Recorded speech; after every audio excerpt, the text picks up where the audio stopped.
Login करना होता है, डायरेक्ट लॉगिन नहीं करना होता उससे।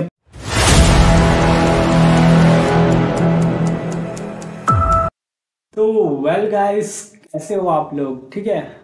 तो गाइस, इस पार्ट में मैं आपको पूरा एक्सप्लेन करने वाला हूँ, पूरा बताने वाला हूँ एग्ज़ाम के बारे में। ठीक है, कि कौन सा एग्ज़ाम कैसे होता है, ठीक है, कौन सा ब्राउज़र होता है एग्ज़ाम में, ठीक है, कैसा इंटरफेस होता है, ठीक है। तो ये सारी चीज़ें इस वीडियो में बताने बातें होती हैं, इंपॉर्टेंट चीज़ें जिनको आपको अपने माइंड में ध्यान में लेके चलना होता है, ठीक है, ताकि एग्ज़ाम में या फिर आगे चल के कोई आपको प्रॉब्लम ना हो। ठीक है, तो गाइस चलिए चलते हैं हमारे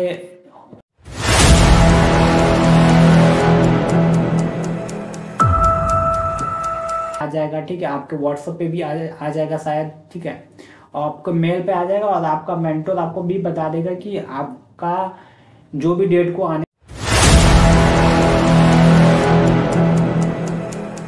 मेल आईडी डाल के आप रजिस्टर्ड करके उसके बाद लॉगिन करके, या फिर यहाँ पे सिंपली जाके अपना रोल नंबर वगैरह डाल के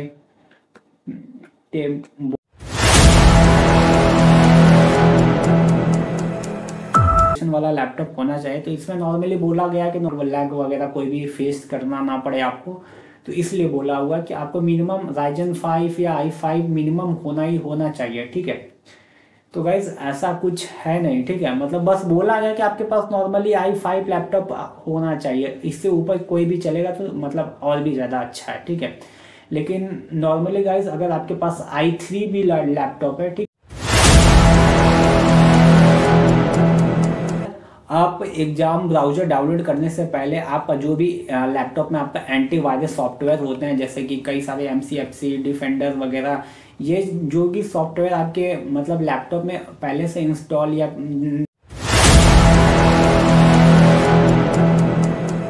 वगैरह, तो उसको भी डिस्कनेक्ट कर दे एग्जाम के टाइम वाला रोल नंबर वगैरह।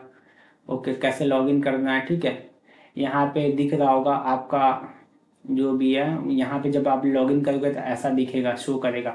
इससे पहले गाइस आपको मतलब लॉगिन कर दोगे तो आपको एक मॉक टेस्ट, मॉक वगैरह देने का भी ऑप्शन देता है। ठीक है, ताकि एग्जाम के पहले लिंक पर क्लिक करके आप चेक कर सकते हो। ठीक है, ये जो लिंक दिया हुआ यहाँ पे क्लिक करके आप सिंपली जाके चेक कर सकते हो। ओके, आप ये दोनों चीज़ें तो इंपॉर्टेंट है। आपका वेब कैमरा चलना चाहिए। ओके, ये माइक्रोफोन भी आपको चलना चाहिए। ओके, कम से कम गाइस इंटरनेट स्पीड के बारे में मैं आपको बता देता हूँ, कम से कम 5 MBPS तो होता है कि विंडो अपडेट के वजह से नहीं करता है। ठीक है, लॉगिन आईडी जब आप अपना एडमिट कार्ड, जब सारा स्लॉट बुक करके आप अपना एडमिट कार्ड डाउनलोड करते हो ना, तो उसी सब्जेक्ट के बगल में ही आपका लॉगिन आईडी आपका दिखता है। ओके, तो वहाँ पे लॉगिन आईडी सबमिट कर दोगे। उसके बाद अगर आपका एग्जाम से मान के चलो एग्जाम 3 घंटे का, ओके ओके, और एग्जाम आपका 2 घंटे में कंप्लीट हो गया, ठीक है, तो आप डायरेक्ट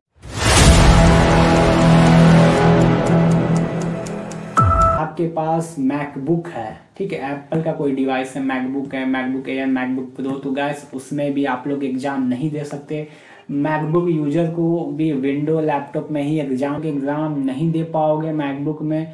तो आप लोग एग्जाम से पहले अपने दोस्त कनेक्ट करो, मतलब कनेक्ट करके रखो इंटरनेट। ओके, अगर नहीं है आपके पास वाईफाई तो कम से कम 5G नेटवर्क का इस्तेमाल करो। ओके, 5G में आप लोग सेटिंग में जाकर के 2 GHz होगा, उसमें को बाईपास करके दिखाने वाला हूँ। ठीक है, मणिपाल का असाइनमेंट, ठीक है, मतलब कैसे आप AI का इस्तेमाल करके मणिपाल के असाइनमेंट को आपको लिख सकते। ओके, इसको मैंने वर्ड फाइल में ले जाके डाल देता हूँ। ओके, तो ये वर्ड फाइल में लेके डाल देता हूँ। अभी ये मैं चेक करता हूँ, टूल है, इसको मैं सर्च करता हूँ। ठीक है,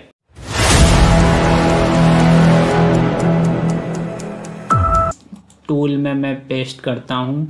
अब देखता हूँ कि ये मतलब कितना परसेंट लिखा हुआ AI से। ठीक है, अभी तो ये अदर कोर्स कर रहे हो, ठीक है, वैसे तो मैं BBA कर, अभी तो 30% हो गया। वीडियो के इस पार्ट में मैं आपको बताऊंगा।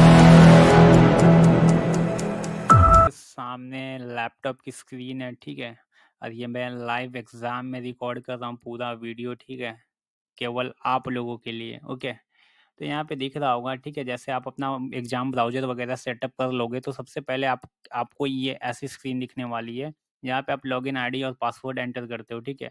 उसके बाद जैसे ही आप 7 सब्जेक्ट होते हैं, लेकिन नॉर्मली 6 सब्जेक्ट का ही एग्जाम होता है, और 6 सब्जेक्ट को ही मतलब जब आपको असाइनमेंट मिलेगा तो, और यहाँ पे आपको पोर्टल मिलता है, यहाँ पे मतलब जो भी सब्जेक्ट का आपको असाइनमेंट करना,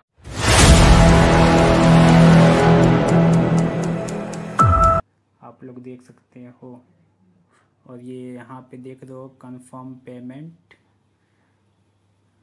ओके डन।